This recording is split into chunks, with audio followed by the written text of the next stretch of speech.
किसान भाइयों का, माताओं का, बहनों का, लंबे समय से इंतजार कर रहे लोकतंत्र के चौथे मजबूत स्तंभ अपने पत्रकार बंधुओं का इस मंच के माध्यम से हार्दिक स्वागत, अभिनंदन और वंदन करती हूँ।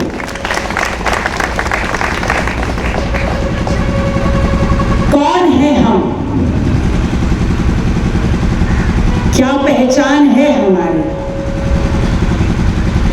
हम वो हैं जिनकी न जाने कितनी पीढ़ियों ने, हमारे बाप दादाओं ने और शायद हमारे आगे आने वाले बच्चे भी इस जमीन को दिन रात सींच करके आज उसको ये स्वरूप दिया है। ये पहचान है हमारी। और इस जमीन ने भी निरंतर जाने कितनी पीढ़ियों से हमको पालने और पोसने का काम किया है।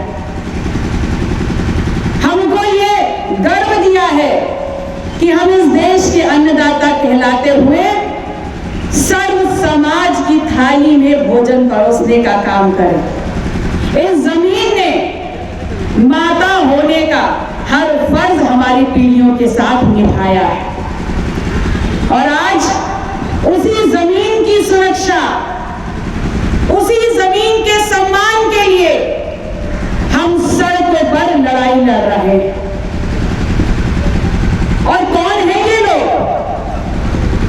वो लोग कौन हैं जो बाहरी क्षेत्रों से हमारे क्षेत्र में आकर के हमारी जिंदगी में उथल पुथल करने का काम करती है, हमारी जिंदगी को, हमारे ढांचे को चरमराने का काम कर दिया। ये वो चंद गुजराती लोग हैं जिनके आगे कोई नहीं, जिनके पीछे कोई नहीं। वो क्या समझेंगे हम मां और हमारी मां के रिश्ते का गर्माहट को? हमारी जमीन लुट रही है, हमारा हक सम्मान लुट रहा है और जिसको वोट दे करके हमने जमीन से सांसद बनाया है उसके कान में जूं तक नहीं रेंग रही है। संस्कृति की गंगा बहती है। ये बनारस वो बनारस है जो इस विश्व का सबसे पुराना शहर होने का गौरव जिसको हासिल है। और इत्तेफाक देखिए कि ये वो बनारस है जिसका सांसद आज इस देश का प्रधानमंत्री बना बैठा है। उस पीएमओ को यहां लेने वाली एक एक सिसकी और एक एक सांस का हिसाब मिलता है, लेकिन उस पीएमओ को और इस प्रधानमंत्री को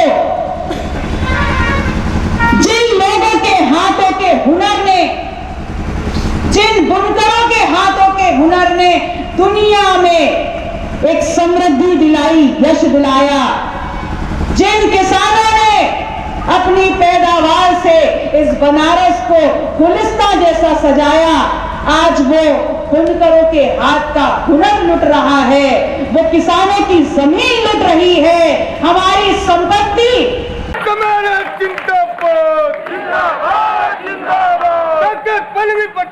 और दोबारा जब भी आप मुझे याद करेंगे, आप एक चुटकी के फलक में आप मुझे अपने बीच में पाएंगे।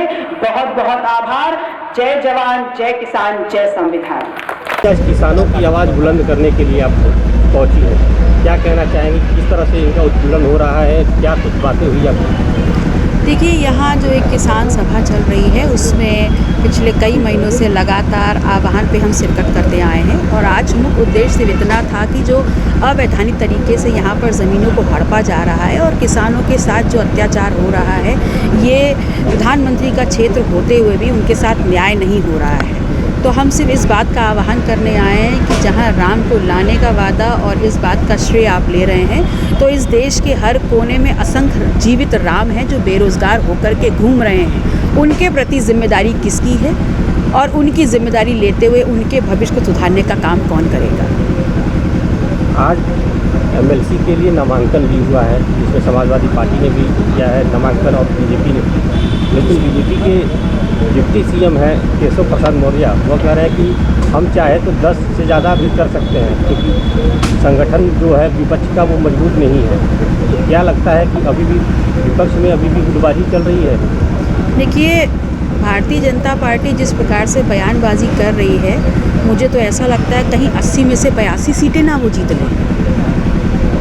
तो चुनाव अगर है तो उसमें विपक्ष की अपनी भूमिका होती है, और जब वक्त आएगा तो विपक्ष भी अपनी भूमिका पूरी दमदारी से निभाएगा। मैम, आपकी जो कमेरावादी पार्टी है उसकी क्या भूमिका रहेगी, कितने सीटों पर चुनाव लड़ेंगे? देखिए, हम इंडिया अलायंस के गठबंधन में हैं। सीटों पर चर्चा, हम गठबंधन में किस प्रकार की हमारी जिम्मेदारी होगी, ये पहले भी अखिलेश जी ने ही इसका निर्णय लिया है और आगे भी वही निर्णय लेंगे। आज कांग्रेस की समन्वय बैठक भी है अखिलेश यादव के बारे में, तो क्या कहेंगी, मैं आपको नहीं बुलाया गया या चीज़ों पर बातचीत नहीं, 17 सीटों पर आज बातचीत नहीं? देखिए, उनकी समन्वय बैठक है, वो निश्चित तौर पर अपने किसी मुद्दों को लेकर के चर्चा कर रहे होंगे। जब हमको निमंत्रण आएगा तो इंडिया अलायंस का हिस्सा होने के नाते हम भी सहर्ष उसमें जाएंगे। आपकी पार्टी कितनों सीटों की दावा कर रही है गठबंधन में? गठबंधन में रह करके अपनी भूमिका को ज़ोरदार तरीके से निभाना, ये हमारी अहम जिम्मेदारी है और हमारा संकल्प भी है। हालांकि कितनी सीटें होंगी, कितनी नहीं होंगी, ये मेरे अधिकार क्षेत्र के बाहर का प्रश्न है। इस पर निर्णय पार्टी का नेतृत्व और पार्टी लेगी।